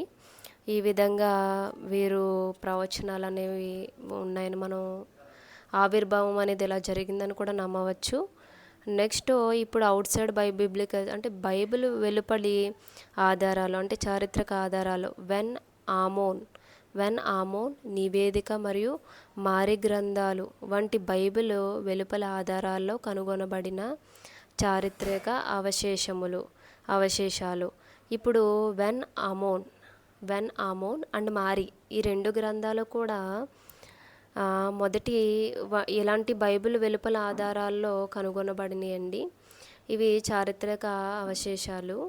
అంటే పాత నిబంధన ప్రవచనం యొక్క పూర్వ చరిత్రకు చెందిన ప్రవక్త దృగ్విషయాలను స్పష్టంగా చూపిస్తున్నాయి. ఏవండి? రెండే రెండు. మారి గ్రంథం అంటే మారి పుస్తకాలు, అలానే ఇంకోటి ఏంటండి బైబిల్ వెలుపల ఉన్నవి ఏంటండి, ఈవెన్ ఆమోన్ అనే ఈ రెండు పుస్తకాలు కూడా చారిత్రక అవశేషాలండి. అంటే బైబిల్ వెలుపల ఆధారాలు కనుగొనబడినవి. పాత నిబంధన ప్రవచనాల యొక్క పూర్వ చరిత్రకు చెందిన ప్రవచన దృగ్విషయాల గురించి ఇవి చెప్తుందండి. బెన్ ఆమోన్, మారా గ్రంథాలు ఇవండి. ఇవి మీకు అర్థమైనవి కదండి. ఈ విధంగా ఇజ్రాయెల్ వెలుపటి ప్రవచనాలు అంటే బైబిల్ ఆధారాలు ఉన్నాయి, బైబిల్ వెలుపటి ఆధారాలు కూడా మనకు ఉన్నాయి. బైబిల్ ఆధారాలు వచ్చి రాజులకు హెచ్చరించినట్లుగా ఇర్మియా గ్రంథంలో తూర్పు సీదోను రాజులకు కూడా ఇక్కడ తెలియజేయడం అనేది జరిగింది. రెండవది బయలు, ఆషేరు ప్రవక్తలు కూడా ఉన్నారండి. ఇజ్రాయేల్ వెలుపలి దేశాల్లో ఉండేవారు. వారు ఈ మేబీ యెజబెలు ద్వారా వీరు ఏమన్నా సమరయకు రాబడి ఉండుంటారని చరిత్ర చెప్తుంది. అయితే మరి వెలుపలి ఆధారాలు అంటే ఏంటి అంటే వెన్ ఓమాన్ అనే ఆయన, లేకపోతే మారా పుస్తకాలు, ఈ రెండు కూడా చారిత్రక విశేషాలు. బైబిల్ ఈ పాత నిబంధన ఏదైతే ఉందో వాటిలో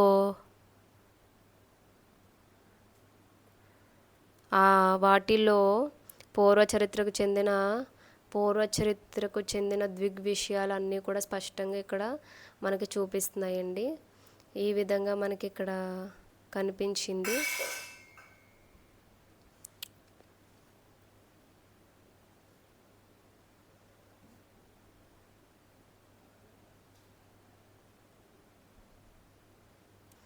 ఇప్పటివరకు అర్థమైంది కదండి నేను చెప్పినవి. ప్రవచనాలు ఆవిర్భావం గురించి చెప్తున్నాండి వెలుపల. అలానే బైబిల్ ఆధారాల ప్రకారంగా మనకి ఈ ఉన్నవి చెప్తున్నానండి మీ అందరికి అర్థమయ్యేటట్టు.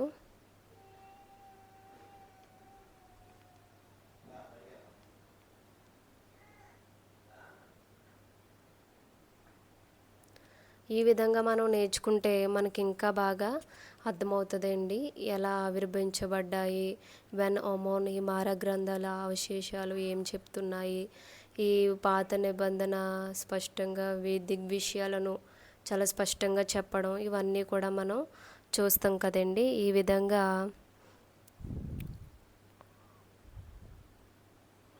మనకి అర్థమవుతుంది కదండి ప్రతి విషయం కూడా. ఈ వెన్ ఓమోన్ రిపోర్ట్ అండ్ మారీ టెస్ట్ ఇవి ప్రాచీన కాలంలో ప్రవచన స్వభావానికి వాటి చరిత్రతో అర్థం చేసుకోవడానికి అవసరమైన భౌతిక చారిత్రక వివరాలను అందిస్తాయి. ఈ వెన్ ఆమోన్ నివేదిక ఒకసారి ఉండండి.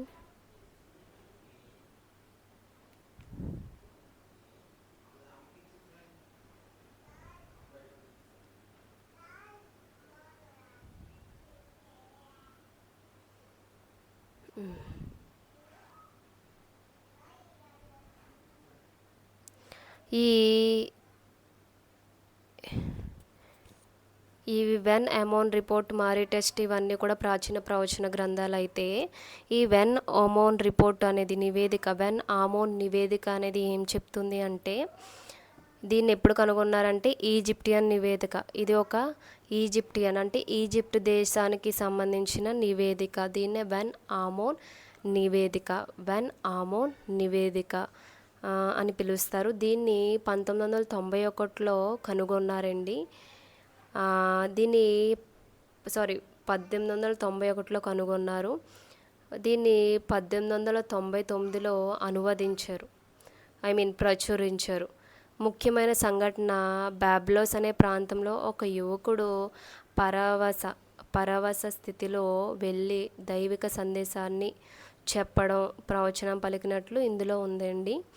ఈ ప్రాధాన్యత ఆ యువకుడు పరవశ స్థితిపై దైవిక ప్రేరణ వల్ల కలిగిందని రాజు ఎలా గుర్తించాడో ఈ గ్రంథం వివరిస్తుంది.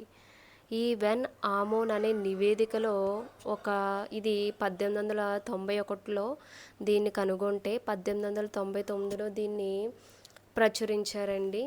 ఇందులో బాబ్లియాన్స్ అనే ఒక నగరంలో ఒక యువకుడు అక్కడ కొనుక్కోవడానికి ఆ బాబ్లియస్ నగరంలో ఏవో పత్రాలు లాంటివి కొనుక్కోవడానికి వచ్చాడు. అలా వచ్చినప్పుడు ఒక రాజు, ఈజిప్టియన్ రాజు అక్కడ బలి ఇవ్వడానికి వస్తే ఆ టైంలో ఈయన పరవశ స్థితిలో పడిపోయి దైవికంగా దైవ సందేశాన్ని మాట్లాడడం ప్రారంభిస్తే ఆ రాజు అతనికి ఏం కావాల్సినవో అవన్నీ కూడా ఆయనకి ఇప్పించి ఆయన పంపించడంతో ఇక్కడ ఈ వెన్ ఆమోన్ అనే నివేదికలో మనకి దీని గురించి, ఆ యువకుడు గురించి రాసి ఉంటుందండి. ఈ దైవిక ప్రేరణ వల్ల ఇతను మాట్లాడుతున్నాడని గుర్తించడం అనేది ఈ పుస్తకంలో ఉంటుంది. అయితే ఈ మారీ టెస్ట్ అంటే ఏంటి మరి? ఈ మారీ టెస్ట్ అంటే ఏంటి అంటే ఇందులో మారీ రాజుకు సంబంధించిన రాజభవన శిథిలాలు పరిశోధనలో 20,000కు పైగా మట్టి పలకలు దొరికాయి. ఈ మారీ అనేది ఒక ప్రాంతం అండి. ఒక రాజుకు సంబంధించినవన్నీ రాజసభ శిథిలాలో 20,000 మట్టి పలకలు అనేవి ఇక్కడ దొరికాయండి. వీటిలోని 22 లేఖలు ఎన్నండి 22 లేఖలు ఆ ప్రాంతంలో ఉన్న ప్రవచన విధానాలపై స్పష్టమైన వెలుగునిస్తున్నాయి. అంటే 22 లేఖల్లో ఆ మారా అనే ప్రాంతానికి చెందిన ప్రవచనాలన్నీ కూడా అందులో ఉండడం అనేది జరిగిందండి. కళలు, పరావశ స్థితి, అందులో ఆ పలకల్లో లేకపోతే ఆ లేఖల్లో ఏమున్నాయంటే కళల ద్వారా, అలానే పరవశ స్థితి ద్వారా మరియు వివిధ దైవిక బయలు అల్పటలు ద్వారా ప్రవక్తలు వివిధ దేవతల పేరిట దైవిక సందేశాలను ప్రకటించారని ఇవి తెలియపరుస్తున్నాయి. అంటే ఈ వెన్ ఆమోన్ అనే పుస్తకంలో ఆ యువకుడు గురించి ఉంటే, ఈ మారా అనే ఈ టెస్ట్లో మాత్రం ఒక మారా అనే ప్రదేశంలో ఒక రాజుకు సంబంధించినవి 20,000 పలకలు కనుగొంటే అందులో 22 లేఖలు ఉంటే ఆ పలకల మీద, లేఖల మీద కళల ద్వారా లేకపోతే పరావశ స్థితిలో మాట్లాడడం, అక్కడ ఉన్న దేవతల లేకపోతే వారు పూజించిన దైవం ఏదైతే ఉందో అది మాట్లాడడం అనేది అక్కడ ప్రవక్తలు వివిధ దేవతల పేరిట అక్కడ రాయబడి ఉన్నాయని కనుగొనడం అనేది జరిగిందండి. అర్థమైందండి? ఇప్పటి వరకు ఏ విధంగా మనం ఎలా ప్రచురణలోకి వచ్చినాయో మీకు అందరికి అర్థమైంది కదండి. ఈ రీతిగా వారు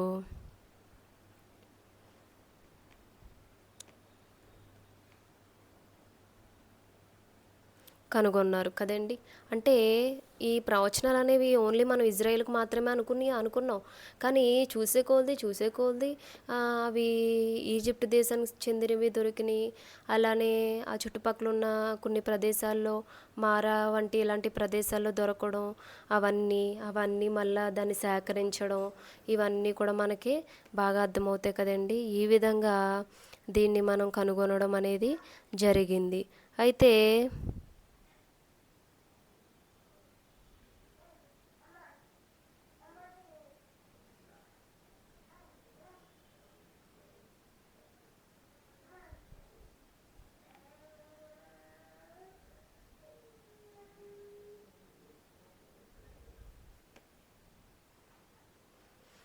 మళ్ళీ ఇంకో చిన్న టాపిక్ చెప్తున్నానండి.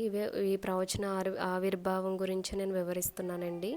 ఇంకా నేను వేరే టాపిక్కి వెళ్ళలేదు, వెళ్తే ఖచ్చితంగా మీకు చెప్తాను. మీ అందరికీ అర్థమవుతుందండి. కొంచెం ఇది కష్టంగానే ఉంటాయి. ప్రవచన గ్రంథాలు ఎలా ఫామ్ అయినాయి, ఇవి ఏ రీతిగా వచ్చినాయి, ఇవన్నీ తెలుసుకోవడం కూడా మనకి నిజంగా విచిత్రం అనిపిస్తాయండి కొన్నిసార్లు. అయితే ఇజ్రాయేలు ప్రవచనం గురించి మనం నేర్చుకుందామండి.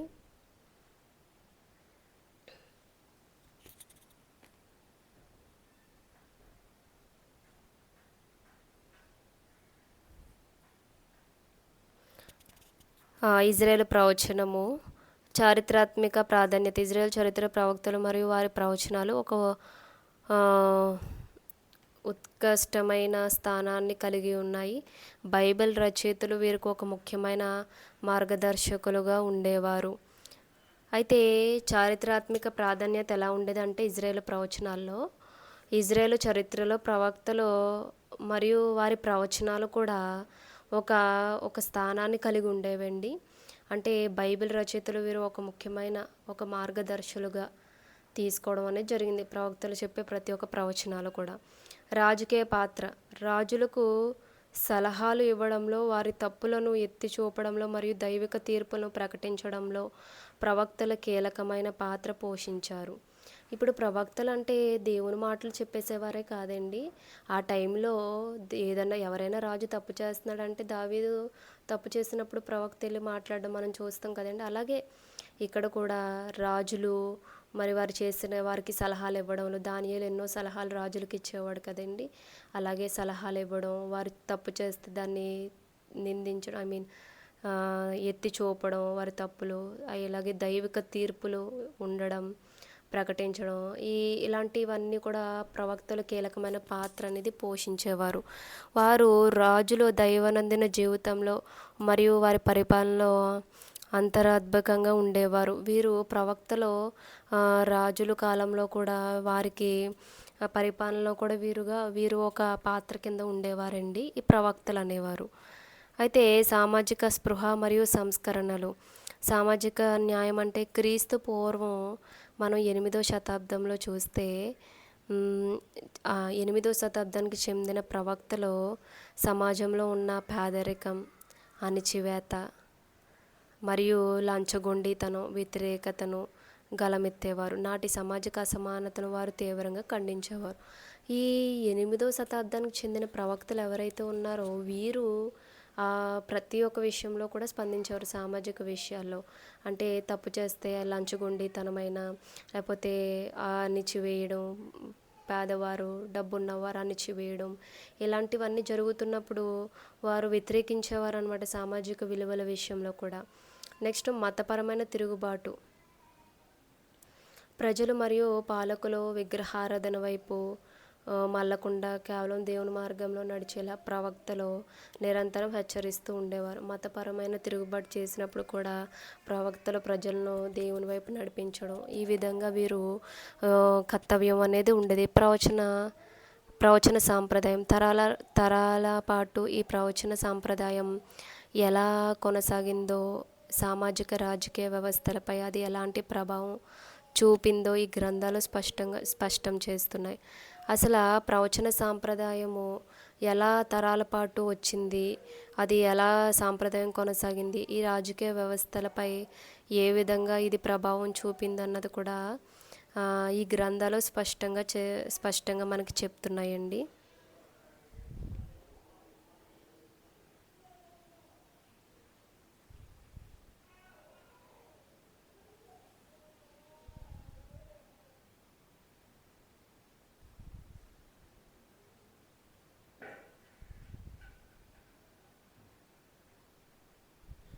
న్యాయం, సమానత్వం కొరకు సమాజంలో గలం విప్పేవారండి ప్రవక్తలు. అలాగే అణిచివేత వ్యతిరేకత ఉన్నప్పుడు అంటే 8వ శతాబ్దంలో చెందిన ప్రవక్తలు ఎవరు అంటే ఆమోసు, హోషియా, ఇంకెవరండి? ఆమోసు, హోషియా, మీకా, ఏషియా, ఈ నలుగురు కూడా. ఆమోసు, హోషియా, ఏషియా, మీకా, ఈ నలుగురు కూడా 8వ శతాబ్దానికి. వీరు ఎక్కువగా ఖండించేవారు లంచగొండితనమైనా సరే, అవినీతిని అయినా సరే, సామాజిక పరిస్థితులు అన్నిటి నైతిక విలువల విషయంలో కూడా వీరు ఖచ్చితంగా అక్కడ ప్రయత్నించేవారు అనమాట. వారి ప్రయత్నాలు ప్రవక్తల తర్వాత శిష్యులు లేదా అనుచరులు ఈ ప్రవక్త సాంప్రదాయాన్ని తరతరాలుగా కొనసాగించడానికి ఉండేవారండి. సమాజ జీవితంలో మరియు రాజకీయాల్లో ప్రవక్తలు తమ కఠినమైన స్పష్టమైన పాత్ర నిరంతరం రాజకీయ విషయంలోనే కాదు, అలానే సమాజ జీవితంలోనే కాదు, వారు స్పష్టమైన ఒక పాత్రను అయితే కఠినమైన పాత్రను నిరంతరం వారు కొనసాగిస్తూ ఉండేవారండి.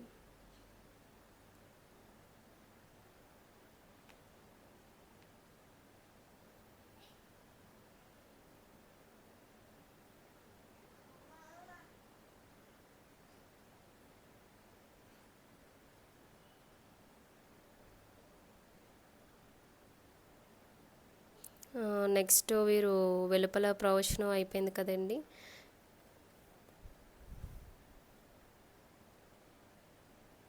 తమ కఠినమైన అమలు కొనసాగిస్తూ ఉండేవారండి. ఈ విధంగా ఇజ్రాయేలు ప్రవచనాల ఆవిర్భావానికి సంబంధించిన రెండు ముఖ్యమైన అభిప్రాయాలు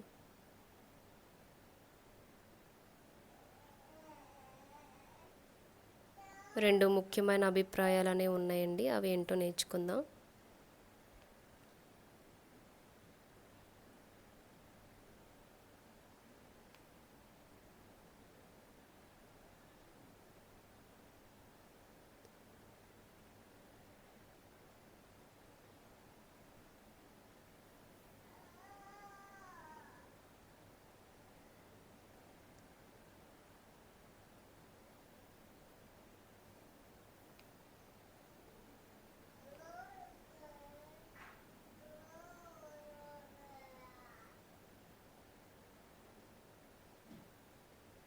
రెండు ముఖ్యమైనవి ఉన్నాయండి. అవి ఏంటో చెప్తాను. ఈ ప్రవచన ఆవిర్భావ సిద్ధాంతాలు అనేవి ఉన్నాయండి. అవి రెండు ముఖ్యమైన అభిప్రాయాలు ఉన్నాయి. వాటిని నేను చెప్తాను. ఫస్ట్ది ఏంటంటే ప్రాచీన వెలుపలి ఆధారాల నుండి స్వీకరించబడింది. అంటే ప్రొఫెన్స్ అడాప్టెడ్ ఫ్రమ్ ఏడబ్ల్యూఏ అంటే ప్రాచీన వెలుపల ఆధారాలు అన్నమాట. ఈ ఆలోచనను జీ వాన్ ర్యాడ్ మరియు హాల్స్చర్ ప్రతిపాదించారు. వారి ఆలోచనల ద్వారా ప్రతిపాదించారండి ఇద్దరు. ఇజ్రాయేలు చుట్టుపక్కల దేశాల్లో సంబంధాలు ఏర్పరచుకున్నప్పుడు ఇజ్రాయేల్ ప్రజలు వారి చుట్టుపక్కల ఉన్న దేశాలతో వారు ఏకీభవించినప్పుడు వారు క్రమంగా ఇతర మత ఆచారాలను స్వీకరించుకుంటూ వాటిని తమ పండుగల వంటి ఇతర ఆచారాలను స్వీకరించుకుంటూ నిర్వర్తించుకున్నారండి. అంటే ఆ ఇజ్రాయేల్ ప్రజలు వీరిద్దరూ చెప్తున్నారన్నమాట. ఈ జీ వాన్రాడ్ అండ్ హాల్సర్ గారు ఏం చెప్తున్నారంటే ఈ ఇజ్రాయేల్ ప్రజలు ఇతరులతో సంబంధం పెట్టుకున్నప్పుడు వీరు ఖచ్చితంగా వారితో ఒక సంబంధం కలిగి ఉండడమే కాదు, వారి ఆచరణలు వీళ్ళు కూడా పాటించడం, అలానే వాటిని నిర్వర్తించడం చేసేవారు. ఇజ్రాయేలు విధి ప్రవచన సాంప్రదాయం ఈ విధి ప్రవచన సాంప్రదాయం అనేది కేవలం యాహ్వే మత సాంప్రదాయం ద్వారా మాత్రమే, ఈ యాహ్వే అనే మత సాంప్రదాయం ద్వారా మాత్రమే ఇజ్రాయేల్లో ఉద్భవించలేదు అని చెప్పారండి. అర్థమైందండి. ఈ రోడ్ వ్యాన్ గారు యాహ్వే అనే పదం, హాల్సర్ గారు ఈ ఇద్దరు కూడా ప్రతిపాదించారు. ఇజ్రాయేల్ వారు వారి ఆచారాలు పాటించడం, వారికి లోబడ్డం, వారి పండుగలు వీరు కూడా ఆచరించడం వల్ల ఇది అంత ఎలా ఉన్నా ఈ సాంప్రదాయం అనేది యాహ్వే ద్వారా రాలేదు, యాహ్వే సాంప్రదాయం ద్వారా మాత్రం ఇజ్రాయేల్ ఉద్భవించలేదు అని చెప్పడం జరిగిందండి. అయితే ఇజ్రాయేల్లో ప్రవచనం అనేది ఒక ప్రత్యేకమైన ఆచారం. ఇజ్రాయేల్లో ప్రవచనం అనేది ఒక ప్రత్యేకమైన ఆచారం అండి.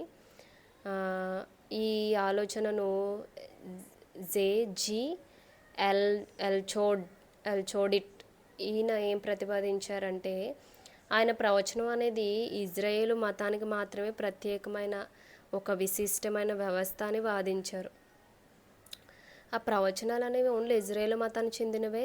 ఆ వ్యవస్థ అనేది వారికి మాత్రమే. యాహ్వే మత నమ్మకం మరియు దాని సిద్ధాంతం ఇతర దేశాల సాంప్రదాయాల కంటే భిన్నమైనది నిరూపించడానికి ఆచారం తోడ్పడింది.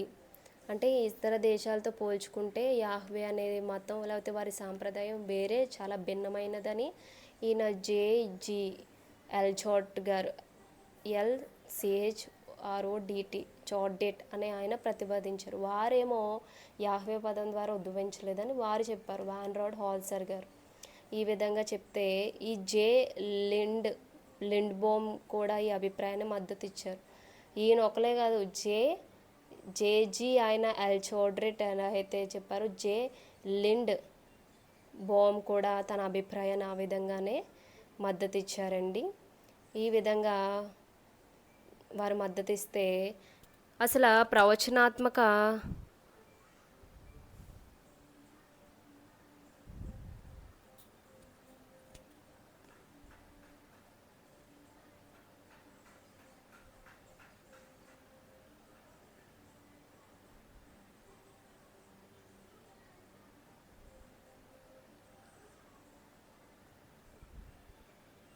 ఈ విధంగా అక్కడ మనం ఈ ప్రవచనాల ఆవిర్భావం గురించి నేర్చుకున్నాం కదండి. మీ అందరికీ అర్థమైంది కదండి. సో మనం ఈ ప్రవచనాలు అనేవి చాలామంది ప్రతిపాదించారు. ఎన్ని చేసినా కొన్ని ఈ ప్రవచనాలు అనేవి ఇజ్రాయెల్ దేశం కాకముందే ఈ ప్రవచనాలు ఉండడం, అవన్నీ మనకి దొరకడం, ఆ పలకలు వాటి మీద రాయడం, ఇవన్నీ కూడా చరిత్ర మనకు తెలిసినప్పుడు ఈ ప్రవచన ఆవిర్భావం ఎలా జరిగిందో మనకు అర్థమైంది కదండి. ఏ ప్రదేశంలో ఈ మారా, ఏవో ఈజిప్టు ప్రదేశంలో, ఇలాంటి దేశాల్లో అన్నీ కనిపించినాయి కదండి. ఈ విధంగా మనం ఇప్పటివరకు చెప్పింది నేర్చుకున్నాం కదండి. ప్రవచనం అంటే ఏంటి, ప్రవక్త అంటే ఏంటి, ప్రవక్త అసలు ఆయన ఆరాధనలో ఆయన పాత్ర ఏంటి, ప్రవక్త పని ఏంటి, అలానే ఈ ప్రవచనాలు ఎలా ఆవిర్భవించబడ్డాయి, ఎవరెవరు చెప్పారు, ఏ విధంగా చెప్పారు అన్నీ నేర్చుకున్నాం కదండి. ఇంకా ఈ ప్రవచనాల్లో రూపాలు, వీటి రూపాలు ఏ విధంగా ఫామ్ అయినాయి అనేది కూడా చెప్తానండి. అంతా చెప్పేస్తే అర్థమవుదని నేను నెక్స్ట్ మళ్ళీ రేపు కంటిన్యూ అవుతాను. అందరూ కూడా శ్రద్ధగా వినండి. అందరూ కూడా మరి దీవించబడునుగాక. మళ్ళీ రేపు నెక్స్ట్ క్లాస్లో అందరం కూడా కలుసుకుందామండి. అంతవరకు అందరికీ ప్రైజ్ లార్డ్.